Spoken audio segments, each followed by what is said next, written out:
What is happening, everyone? Welcome back to G-Ball Vision. Thank you for stopping in. Today I have a doozy for you guys. Before we get started, double check and make sure you are subscribed to the channel. I would love to have you here. And before you head out, do me a huge favor. Hit that thumbs up button. I really appreciate it, everyone. It really helps get the videos pushed out there to more people.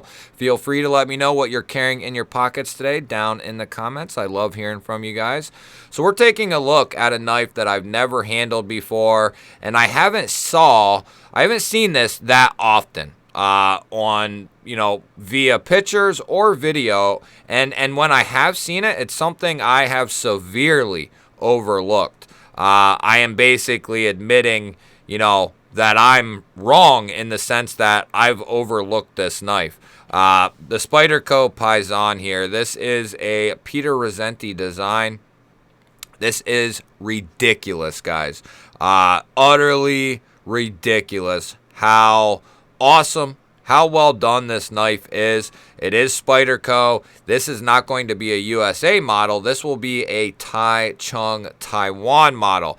And they are known to do a phenomenal job on their Spyderco line of knives. As far as I'm concerned, Taiwan does an amazing job on all the knives that they produce out of Taiwan. We're talking about Spydercos, we're talking about cold steels, off-grid knives, and there's a plethora of others, but those are a couple of the major ones. Now, this is a knife I've seen around, a little bit here and there, but I never paid this knife any mind whatsoever. For me, it's always been Paramilitary 2, the Shaman, Para 3, of course, the Mannix 2, the Smock. Those are kind of like my bread and butter Spydercos. Maybe a little Yohimbo.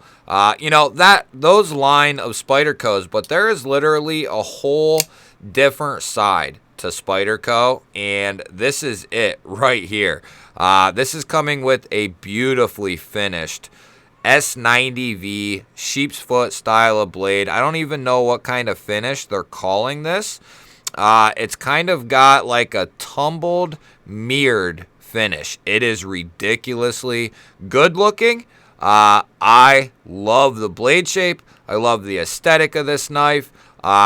This is it. Like, this is an awesome knife. I never thought the Shaman could be replaced by anything, and not that this knife will replace that knife for me as a favorite. Now, I don't own this. This isn't mine. It's just for me to check out. But if I can find one of these, I may pick it up, and it could possibly become my favorite Spyderco of all time. And the way we could look at it is the Shaman could be my favorite USA-made knife and from Spyderco, and the Paysan here could be my favorite Taiwanese-made Spyderco. We could do it that way too. And this is my first experience with something other than the compression lock, their compression button lock, and then the ball bearing lock, which the Mannix uses. I have never experienced one of their frame locks before. And guys, I have to give credit where credit is due. This is phenomenal all the way around. This is a fully integral handle here, meaning one solid piece of titanium. It's beautifully washed, like a deep, dark stone wash to it. Nicely chamfered all the way around, nicely softened. And because it is an integral, that means this is going to be extremely comfortable in hand. This is all but basically what would act like a full-length backspacer. And that's basically, what an integral means to me as far as ergonomics. This is going to act just like a full-length backspacer, and full-length backspacers provide you with a ton of comfort in hand. And because of the way the pocket clip is done, although, it may not be everyone's choice when it comes to a Spyderco clip, a lot of people opt for aftermarket clips. One thing their pocket clips are truly functional, and they're very user driven. They're very easy to get out of the pocket, very easy to put back in the pocket. The retention is very good. So I see why Spyderco uses this pocket clip. I've always said that. You know, they're functional first. That's what they focus on is, you know, the functional abilities of the knives. They're not so much worried about, well, how does it look? You know, it looks good too. I mean, in my opinion, it's a very maybe overdone clip in that it's maybe a little too long. But I think it's a good-looking clip, and you know where it lacks in aesthetics, it makes up for in its purpose. But you can easily replace this for like 20 bucks and get a deep carry clip, no problem. Lynch, Northwest, MXG Gear, Rips Garage, I'm sure, and plenty of other places as well. So you could easily change that out and get something that kind of matches the blade or the handle. But you know, if this was mine, I would probably do the same thing Jamie has done here and just leave it alone. Maybe I might get one to piss with, but ultimately I'd probably keep this on. The only spot that, you know, this really could use like a little tweak would be, you know, they chamfer this out good. They put a nice chamfer on the lock bar. Just a little bit more access to this lock bar. Now, you can still get to it very easily. You can disengage it very easily. Just a little bit more access would make it even better. Whether that's chamfering this out a little bit more or making the lock bar protrude out a little more, something like that. But it still works good. It just could be better. That's what I would like to say. The pivot looks great. I love that aesthetic to it. And then we have the same here on the lock side, the clip side. This is a beautiful knife, guys. And I didn't even mention, I guess, now that I think about it, what steel this is coming in. Did I? This is coming in S90V, guys.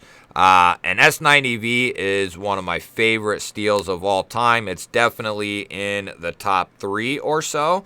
And we know damn well that Spyderco does a phenomenal job on their S90V, on all their steels.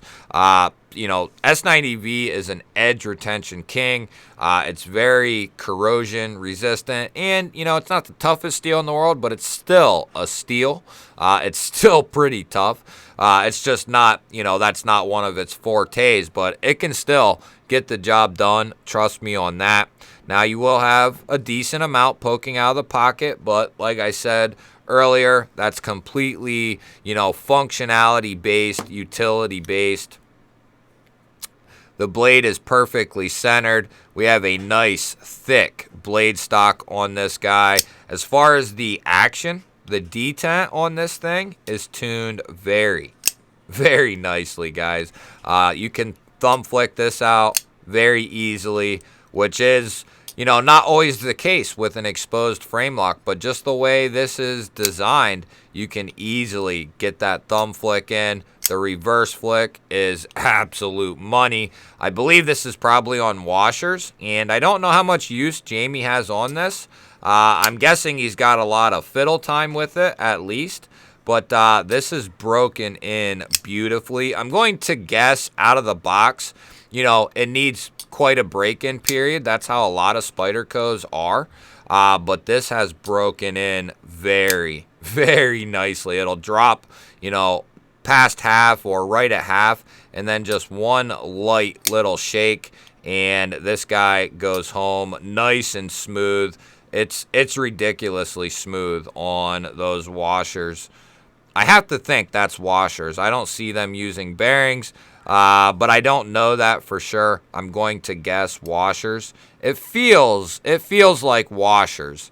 But, you know, if you know, let me know down in the comments. I don't know that we'll take this apart as it's not my knife. Jamie probably wouldn't care, but I'm not going to just in case. But, you know, because this isn't something that I bought or had sent in by a company, we're going to treat this as kind of like a semi-overview, first impressions. I'll probably do a little bit deeper dive into this knife in regards to, you know, more specs and stuff like that, but we can see what kind of edge is still on this guy right now. We'll go ahead and use some pretty thin magazine paper here. And this, I love this thing, guys, for all the reasons I've talked about, but the size and the ergonomics of this are just outstanding. Plenty of handle there to move around on. Very, very comfortable. I wouldn't have mind seeing like some jimping ran out even further, you know, that way when you're up here. But does it need it? No, not really. But it's just, you know, like I always say, it's one of those things that would be nice to have, similarly to the access to the lock bar. But it works, you know, and it doesn't need it, but it's one of them nice to have things. And I can say this has one hell of an edge on it. You don't even barely hear this thing cutting through the paper. This is ridiculously sharp, guys. What the hell? Spyderco's known to do a ridiculously good job on their heat treats, on their edges. You know, more often than not, they do a phenomenal job on all of that stuff. All the things that really matter, you know, for a knife to be a knife. Spyderco typically does everything very well. You know, good heat treats on the blades, good edges from the factory, good fit and finish overall.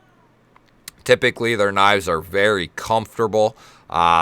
Pretty much all the ones I've ever experienced have been either very good or insanely good as far as ergos. It's fun. It's satisfying to mess with because everything is exceptionally well done on the knife. Let's see. Jamie probably wouldn't care if we tested the lock, but, you know, without confirming with him, I'm not going to do so. I think knowing Spyderco, I'm sure it's probably good, and he may have checked it himself already. I'm going to assume it's good. He probably will give me permission. He's let me do a Spyderco, or a Spyderco. He's let me do his Koenig Arius and a Grimsmo, and, you know, so he probably wouldn't care if I did this one as well, but I'm not going to do that until I check with him. Maybe in the overview, we'll give it a couple whacks, but I'm going to assume it's solid. Spyderco is a solid company, you know, even though their customer service can be kind of spotty, but typically you don't need them. They do a phenomenal job, but just to, you know, like I said, I'm sure there's lots of other videos on this knife. I don't know what the consensus is on it, you know, if it's a loved knife, a hated knife. I haven't really paid much attention to it at all. I don't know if I've ever even watched a video on this knife. So it's really been a pleasure to pull this out of the, you know, he told me he was sending this for me to check out, but I didn't really, I knew it was a Spyderco and that was about it. I didn't really pay any attention to it until I pulled it out of the pouch, and I was like, oh my goodness, this thing is ridiculous. Great size, great aesthetic, great materials. These are not cheap either, guys. I bet these probably are $500, $600, I bet, somewhere in that ballpark, you know, like full retail. Maybe even more, but these are going to be expensive. Being a full integral S90V, these are going to be expensive. If you have any idea what the price point is, let me know. You know, I know they're not routinely in stock, but if you know what the price point typically is from a retailer, or Jamie could tell me what he paid. But, yeah, let me know down in the comments what these run for, because I bet it's a pretty penny. Also, let me know what you think of the knife. Is it a knife you have really wanted but can't get, can't afford? Is it something you are just seeing for the first time? never paid much attention to it like me, let me know down in the comments. I love hearing from you guys. Hit that thumbs up button. I really appreciate it, guys. It really helps the videos get out there. Can't tell you that enough. And if you like knife and EDC content, you're in the right spot. We release videos just like this one every single day.